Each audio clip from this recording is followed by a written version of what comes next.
ठीक है, देखो एप्लीकेशंस ऑफ ट्रिग्नोमेट्री हम यूज करेंगे। आपको ये लगता है ट्रिग्नोमेट्री जो हमने पढ़ा अभी 8 चैप्टर वो कहाँ पे यूज होगा? तो ये जो एप्लीकेशंस हम पढ़ेंगे ये क्या बताएगा आपको? यूज बताएगा किसका? ट्रिग्नोमेट्री का। हम कहाँ कहाँ पे यूज कर सकते हैं।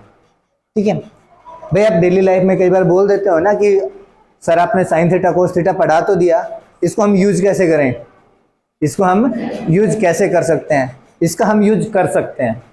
देखो सबसे अच्छा एक जो एग्जांपल है इसको यूज करने के लिए, वो हम मेनली हाइट फाइंड करने के लिए कर सकते हैं। क्या फाइंड करने के लिए? हाइट। कोई भी बिल्डिंग है आपके पास, कोई भी टावर है, कोई पेड़ है जो आपसे कुछ डिस्टेंस पे है, उसकी हाइट आपको फाइंड करनी है कितनी है। ये हाइट फाइंड करने के लिए देखो, अगर बिल्डिंग है तो कुछ इस टाइप से, यहाँ पे आप खड़े हो गए, यहाँ पे कोई बिल्डिंग रहेगी, टावर रहेगा, जो भी है, आपको बस पता है क्या करना है, यहाँ से यहाँ तक की लेंथ जो है, जो डिस्टेंस आएगी वो। हमने ए से बी पे ये नाम दे दिया, ए बी जो बिल्डिंग थी उसको, जिस पॉइंट पे आप खड़े हो इस पॉइंट को क्या नाम दे दिया? सी। अब आपसे बोला जा रहा है कि भाई आपको ये वाले डिस्टेंस पता है, ए यूनिट डिस्टेंस है, ये मीटर सेंटीमीटर कुछ भी हो सकती है। आप इस जगह पे खड़े हो तो यहाँ से यहाँ तक की कोई डिस्टेंस होगी। अब आपसे बोला जा रहा है कि जब आप यहाँ पे खड़े होके इसके टॉप को देखते हो, यहाँ से खड़े होके ऊपर की तरफ देखते हो इसके टॉप को, ठीक है, तो यहाँ से जब आप देख रहे हो तो आपकी आईज का जो एंगल है टॉप के साथ, जो ऊपर देखोगे तो आईज है वो ग्राउंड के साथ क्या बनाएंगे? एक एंगल बनाएंगे। ऐसे ऊपर की तरफ देखोगे तो वो एंगल आएगा कुछ, जिसको हमने क्या बोल दिया? थीटा। अब आपसे बोला जा रहा है कि आप अब ये ए बी डिस्टेंस फाइंड कीजिए। आपको ये थीटा दे दिया, ये वाली डिस्टेंस दे दी। अब आपसे बोला जा रहा है कि भाई ये वाली हाइट फाइंड कर दीजिए, कितनी होगी? कैसे करेंगे? अब इसके अंदर हमारे पास काम आती है क्या? ट्रिग्नोमेट्री। ये अगर हम इसको देखें तो कोई भी बिल्डिंग है, कोई भी ट्री है, कोई भी पोल है, वो ग्राउंड के साथ एंगल कितना बनाता है? भाई अगर ये ग्राउंड है, इसके साथ एंगल कितना रहता है इसका? बिल्कुल 90 डिग्री पे होता है, नहीं है परपेंडिकुलर। तो ये जो एंगल होता है ये आपके पास कितना आता है? 90 डिग्री। क्लियर? ये एंगल कितना आएगा? 90 डिग्री का। ये एंगल हमें पता है कितना है? थीटा। जितना भी आपसे बोला गया है भाई इतना एंगल बना रहा है। अब अगर हम इस ट्रायंगल को देखें तो ये तो क्या बन गया हमारे पास? बेस। ये क्या हो गया? परपेंडिकुलर। ये क्या हो गया? हाइपोटेन्यूज। देखो हमने एंगल यहाँ पे लिया है थीटा, तो अगर ये 90 डिग्री और थीटा यहाँ पे ले लिया तो इस एंगल के अकॉर्डिंग ये क्या बना? बेस। ये क्या है? परपेंडिकुलर। ये क्या है? हाइपोटेन्यूज। अब अगर हम देखें तो हमें इस ट्रायंगल में फाइंड क्या करना है? देखा जाए तो एक राइट एंगल ट्रायंगल है आपके पास, इस राइट एंगल ट्रायंगल में फाइंड क्या करोगे आप? परपेंडिकुलर। परपेंडिकुलर है ना ये? परपेंडिकुलर। अब परपेंडिकुलर का हमें जो गिवन है वो क्या है? बेस। तो परपेंडिकुलर और बेस का रिलेशन कौन से ट्रिग्नोमेट्रिक रेशियो में आता है? tan के अंदर, क्योंकि tan थीटा हमारे पास क्या होता है? P upon B। तो अगर हमें B पता है, ये tan थीटा की वैल्यू पता है, तो उस पर हम tan थीटा की वैल्यू लिख लेंगे, B की वैल्यू यहां से आ जाएगी, तो परपेंडिकुलर की वैल्यू किसके आ जाएगी? B multiply by tan theta. इस चीज का यूज करके हम क्या फाइंड कर सकते हैं? ये वाली हाइट फाइंड कर सकते हैं। पहली बात, इसी फिगर में आपसे बोला जाए भाई बी से सी तक की डिस्टेंस कितनी रहेगी, वो भी फाइंड करनी है, तो क्या हम इसको भी फाइंड कर सकते हैं? बी से सी तक की जो डिस्टेंस है वो अगर आपको फाइंड करनी हो इस पॉइंट से इस पॉइंट तक के, तो ये क्या आ रहा है हमारे पास? हाइपोटेन्यूज। गिवन क्या था आपको? बेस। बेस और हाइपोटेन्यूज भी किसी चीज से कनेक्टेड है। कोई ट्रिग्नोमेट्रिक रेशियो था आपके पास, क्या था? कौन से ट्रिग्नोमेट्रिक रेशियो में? कोस। कोस थीटा किसके इक्वल आता था? B upon H. एच की वैल्यू फाइंड करनी है, इसको इधर मल्टीप्लाई कीजिए, H times cos theta is equals to B. H की वैल्यू चाहिए ना हमें, तो एच की वैल्यू कितनी आ जाएगी यहाँ से? H is equals to B upon cos theta. देखो ट्रिग्नोमेट्री का हम यूज कर रहे हैं, किस चीज में, ये डिस्टेंस फाइंड करने के लिए। ठीक है, अब यहाँ पे आपके पास मेनली 2 से 3 वर्ड्स यूज होंगे, उनके बारे में बात करते हैं। ये तो ये हो गया कि हम किस चीज में यूज करेंगे, किसका, ट्रिग्नोमेट्री का। अब जब आपके पास यहाँ पे क्वेश्चंस जो आएंगे, उन क्वेश्चंस में कुछ एक वर्ड्स हैं जो मेनली आपको देखने को मिलेंगे। ठीक है, वो रहेगा, एक तो रहेगा angle of elevation, angle of elevation, एक आएगा एंगल ऑफ डिप्रेशन।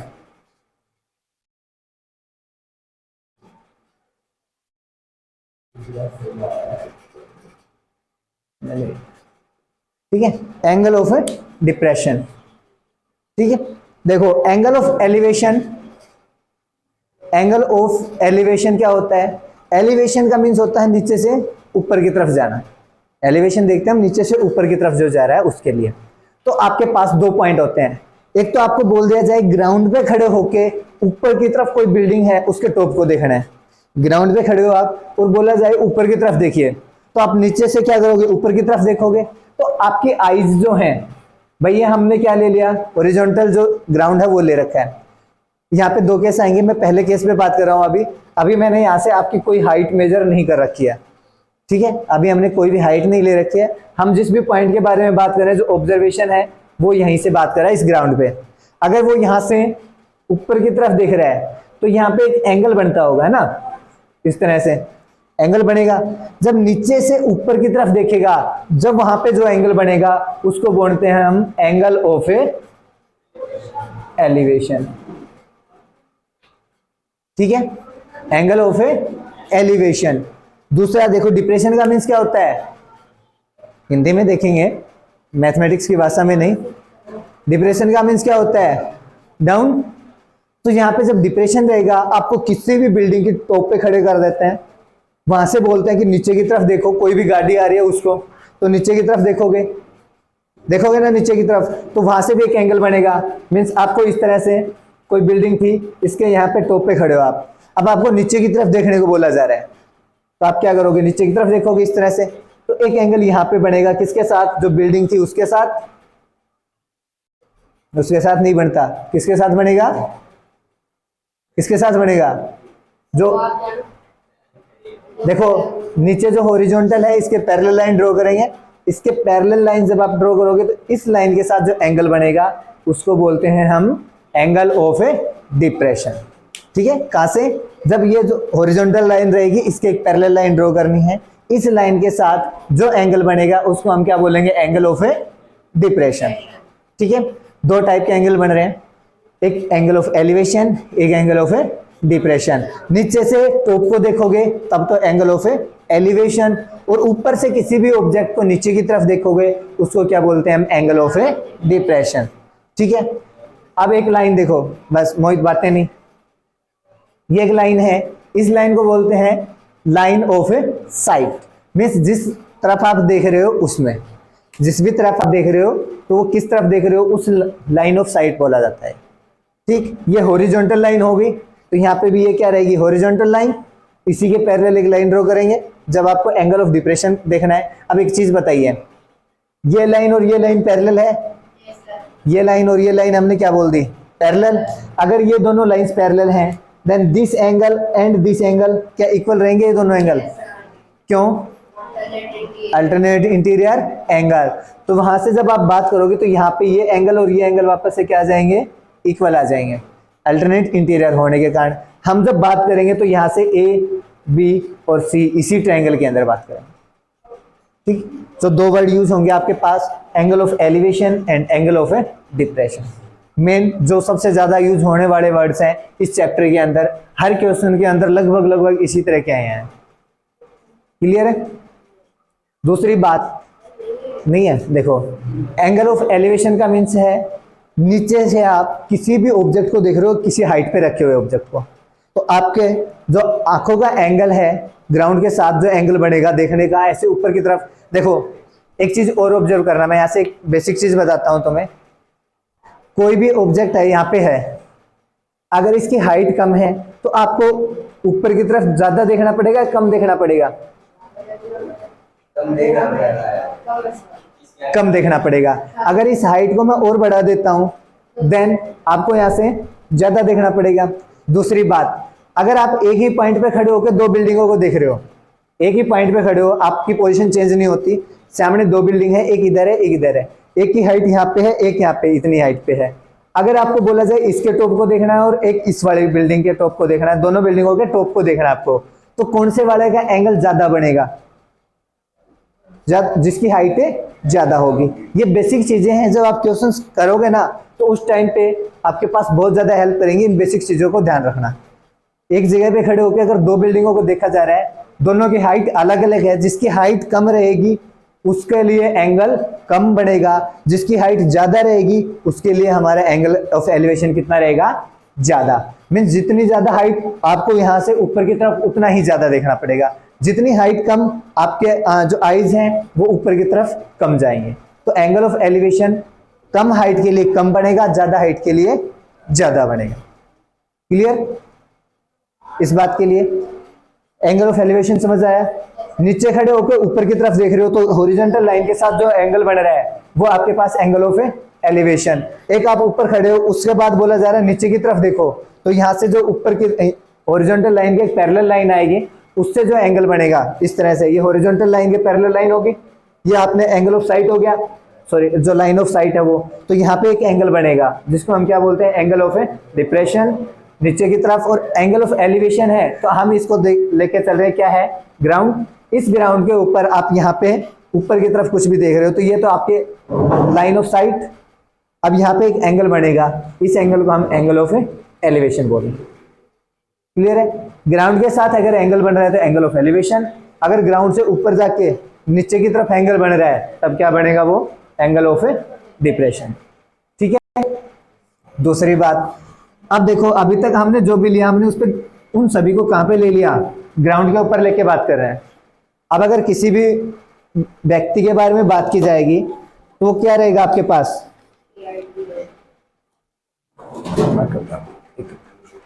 अगर आप किसी भी पर्सन के बारे में बात करोगे जो कहीं पे भी खड़ा है किसी भी पोजीशन पे, तो उसकी कोई ना कोई हाइट रहेगी। यहां से इधर जो बिल्डिंग है उसकी अपनी हाइट है ए बी। अब यहां से जो आपको एंगल ऑफ एलिवेशन मिलेगा वो कहां से मिलेगा? इसकी हाइट से। हाइट से मिलेगा ना, फिट से तो नहीं हो सकता। तो आप यहां से एक लाइन ड्रॉ करोगे ऐसे पैरेलल। जब इस तरह के क्वेश्चन करेंगे हम इस टाइप के तो एक पैरेलल लाइन ड्रॉ करते हैं। अब जो एंगल मेजर होगा वो कहां से मेजर होगा? वो इस जगह से मेजर होगा। कहां से? इस जगह से, ना कि इस जगह। कभी आप यहां से मेजर करो, यहां से तो ये ऐसे चला जाएगा, फिर इसको मेजर करोगे ये बड़ा एंगल कितना आएगा। क्लियर? ये बड़ा एंगल मेजर नहीं होता है जब एंगल ऑफ एलिवेशन की बात होगी। एंगल ऑफ एलिवेशन कौन सा बनेगा? जहां पे इसकी आईज है उस जगह से। एंगल ऑफ एलिवेशन बनाने के लिए जो हॉरिजॉन्टल लाइन थी आपके पास, ग्राउंड लेवल है, उसके पैरेलल हम एक लाइन ड्रॉ कर लेंगे, फिर उसके साथ जो एंगल बनेगा इसको बोलेंगे हम angle of elevation. Clear? Questions पे देखो, अब इसमें कुछ भी नहीं है। एंगल ऑफ डिप्रेशन भाई यहाँ पे अगर कोई भी ऑब्जेक्ट है तो हम ऑब्जेक्ट की हाइट के ऊपर नहीं लेके चलते। मेनली एंगल ऑफ डिप्रेशन जो होता है वो ऑब्जेक्ट की हाइट के नहीं होता।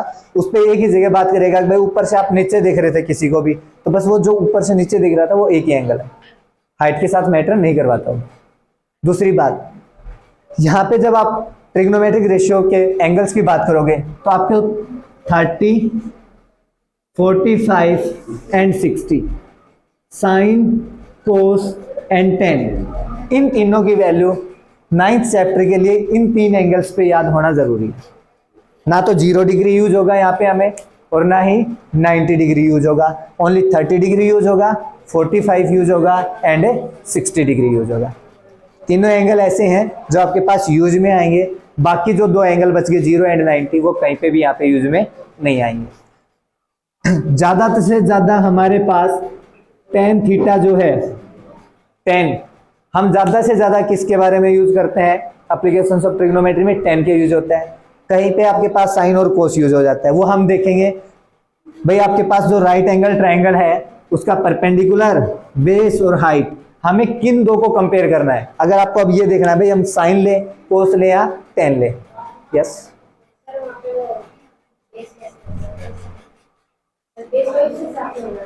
हाँ तो बेस यही रहेगा ना, ये लाइन और ये लाइन पैरेलल है, ये दोनों 90 डिग्री के एंगल हैं, तो ये लाइन पूरा क्या बन गया, पैरेललोग्राम। तो ये साइड और ये साइड क्या रहेगी, इक्वल, तो मैं इसको बेस बोल दूंगा, तो ये भी बेस ही है, ठीक है। तो ये बेस है आपके पास, ये परपेंडिकुलर, ये हाइपोटेन्यूज, बेस हो गया परपेंडिकुलर और हाइपोटेन्यूज। अब इन तीनों में से आपको एक ही चीज गिवन मिलेगी, परपेंडिकुलर, बेस और हाइट में से ओनली एक वैल्यू गिवन होगी, कोई अदर वैल्यू नहीं गिवन होगी, उसके साथ एक एंगल गिवन होगा आपको, ठीक है। अदर फाइंड करवाया जाएगा, जैसे अगर बेस दे रखा है मेरे को और वो आपसे हाइपोटेन्यूज फाइंड करवा रहा है, तो मैं क्या देखूंगा, बेस और हाइपोटेन्यूज कौन से ट्रिग्नोमेट्रिक रेशियो में कनेक्टेड थे, कौन से में थे, कोस में, तो फिर मैं कोस का यूज करूंगा। अगर मेरे को बेस और परपेंडिकुलर चाहिए, क्या चाहिए, बेस के साथ परपेंडिकुलर फाइंड करना है, तो मैं देखूंगा परपेंडिकुलर और बेस कौन से ट्रिग्नोमेट्रिक रेशियो में कनेक्टेड थे, तो फिर मैं उसके लिए काम करूंगा। ये किस में कनेक्टेड थे, 10 में, तो फिर मैं 10 का यूज करूंगा, ठीक है। इन चीजों को देख के आपको ये ऑब्जर्व करना है कि यहाँ पे साइन यूज होगा, कोस यूज होगा या फिर 10 यूज होगा, तीनों में से एक चीज यूज होनी है। उसके बाद क्वेश्चंस को जब भी पढ़ोगे इस एक्सरसाइज के लिए बता देता हूँ, 3 से 4 लाइन का एक क्वेश्चन कम से कम आता है आपके पास, 3 और 4 लाइन्स उस क्वेश्चन के अंदर। एक एक लाइन को, एक एक वर्ड को बहुत अच्छे से पढ़ना है, एक उसका मीनिंग बहुत अच्छे से समझने की कोशिश करनी है, एक एक लाइन और एक एक वर्ड, जो भी एक एक वर्ड रहेगा यहाँ पे क्वेश्चंस में गिवन, उसका अपना एक मीनिंग है। अगर उनको आप स्किप करोगे तो क्वेश्चन में गलती करने के चांस रहेंगे, क्लियर है। क्वेश्चन सोल्व करने स्टार्ट करते हैं हम अपने, देखिए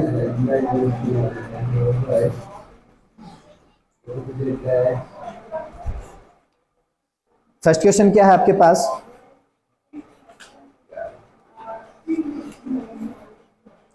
ये बोल रहा है a circus artist is climbing a 20 metre long rope. एक सर्कस आर्टिस्ट है, वो क्या कर रहा है, 20 मीटर लंबी रस्सी के ऊपर चढ़ रहा है। देखा हो ना सर्कस पे कई बार चलते हैं जो सर्कस करते हैं, सेम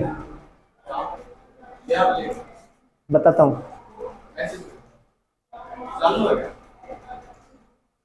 ठीक है। तो ये बोल रहा है कि एक सर्कस में आर्टिस्ट है, वो क्या कर रहा है, 20 मीटर लंबी रस्सी के ऊपर चढ़ रहा है, which is tightly stretched and tied from the top of vertical pole to the ground, sorry, vertical pole to the ground. Find the height of pole if the angle made by the rope with the ground level is 30 degree. क्या find करवाया गया आपसे यहाँ पे, किस चीज की, पोल की। यहाँ पे एक आर्टिस्ट है, वो पोल पे चढ़ने की कोशिश कर रहा है, सॉरी रस्सी पे चढ़ने की कोशिश कर रहा है, जिसकी लेंथ दे रखी है आपको, कितनी है, 20 मीटर। एक पोल लगा हुआ है, देखो रस्सी है बेटा, एक पोल है ग्राउंड पे ए बी, ठीक है।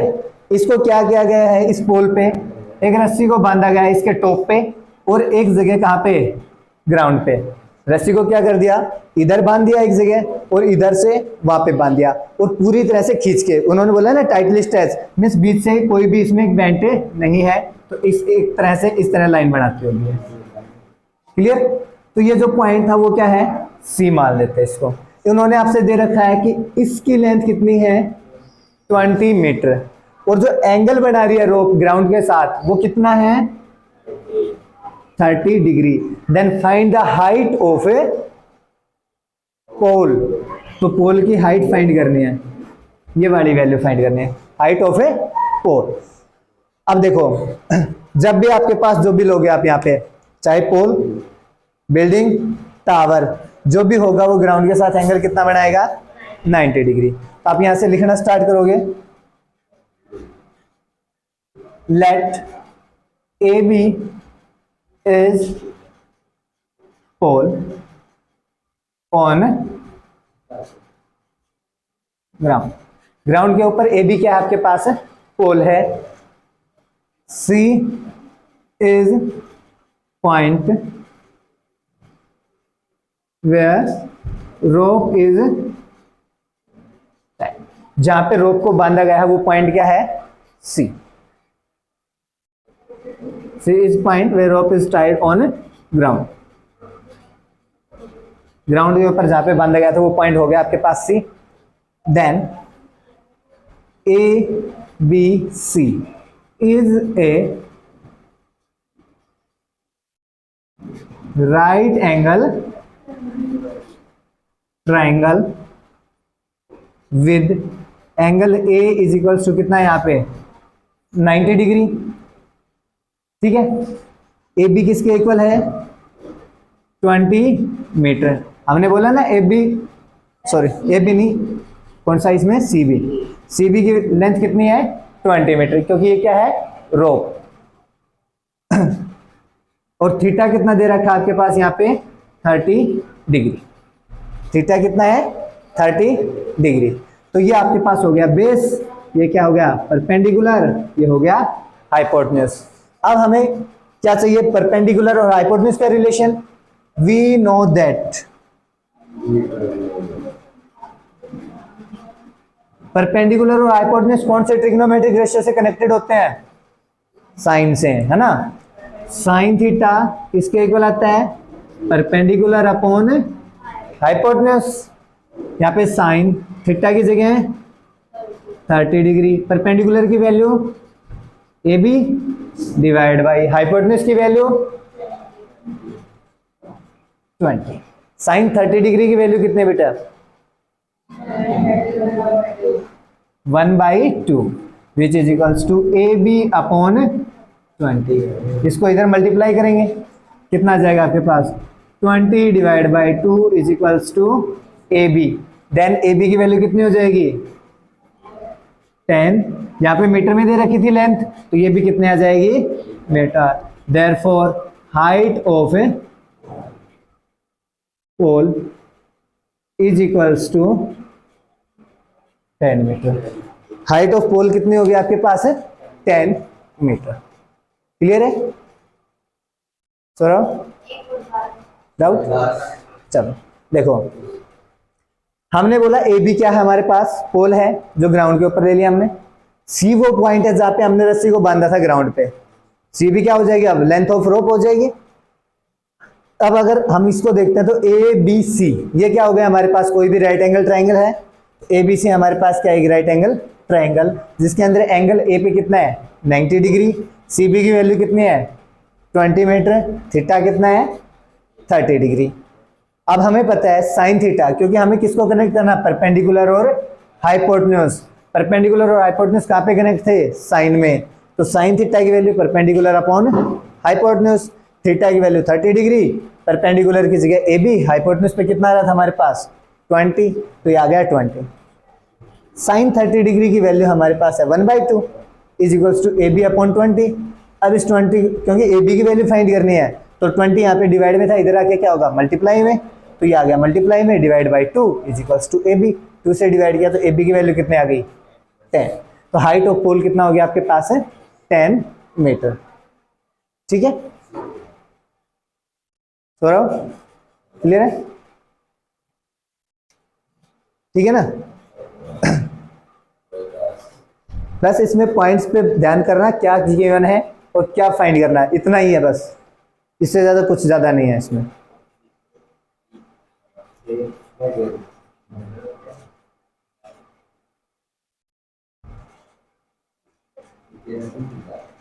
ओके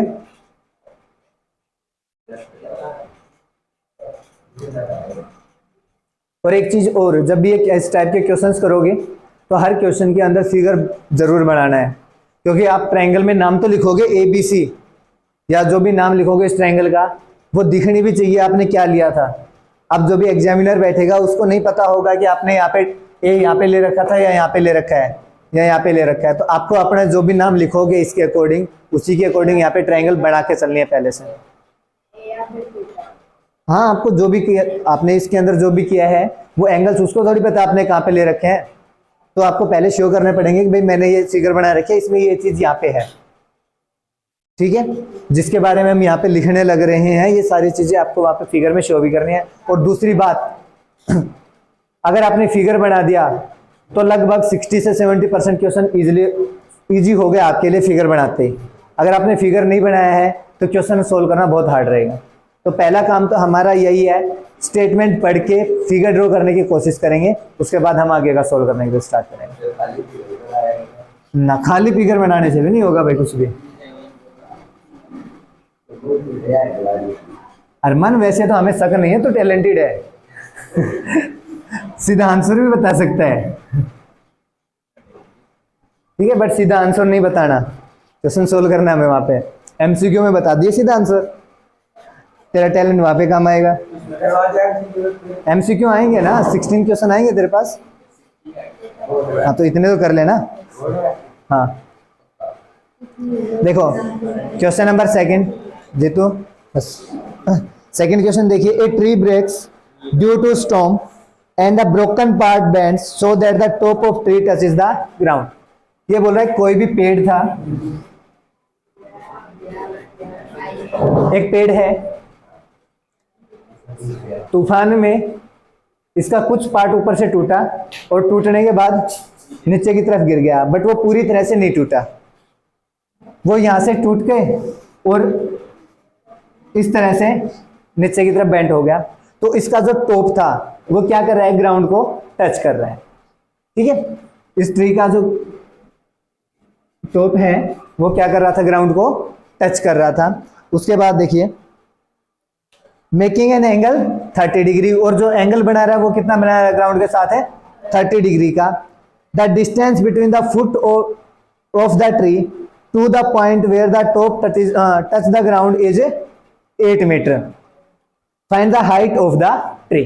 देखिए आपसे बोला गया कोई भी पेड़ है, स्टॉर्म के कारण टूटा और टूट के जब वो गिरा तो पूरी तरह से गिरा, दूर नहीं गिरा था, वो बेंड हुआ, बेंड होके उसका जो टॉप है वो कहाँ पे टच कर रहा है, किसी एक पॉइंट पे, ग्राउंड पे। और जब ग्राउंड पे टच करता है तो ये जो एंगल बना रहा है वो कितना है, 30 डिग्री। और ये बोल रहा है कि यहां से और यहां तक की जो डिस्टेंस है आपके पास वो कितनी है, 8 meter. Then find height of tree. भाई हाइट ऑफ ट्री में हमें यहां से यहां तक की डिस्टेंस और फिर यहां से यहां तक की डिस्टेंस, ये दोनों चाहिए ना, क्योंकि ट्री की जो हाइट थी ये यहां से यहां तक की थी, जो ऊपर वाली हाइट थी वो ऊपर की बजाय अब साइड में आ गई, यहीं पे आ गई ना।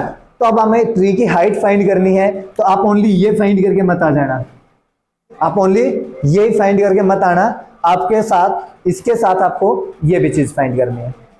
क्लियर है? इसके साथ आपको क्या फाइंड करना है, ये वाली भी, ये वाले डिस्टेंस भी फाइंड करनी है। तो यहाँ पे हम बोलते हैं ए, बी और सी, हम बोल देते हैं A C is height of a tree, या फिर ए सी नहीं बोलते हैं, क्या बोले, ए सी में तो फिर कंफ्यूजन आएगा, यहाँ पे एक पॉइंट और लेना पड़ेगा देखो, let B is the point from where tree breaks. B एक पॉइंट है जहां से पेड़ टूट गया, and C is point on ground. C क्या है आपके पास, पॉइंट है कहां पे, ग्राउंड पे, eight which top of tree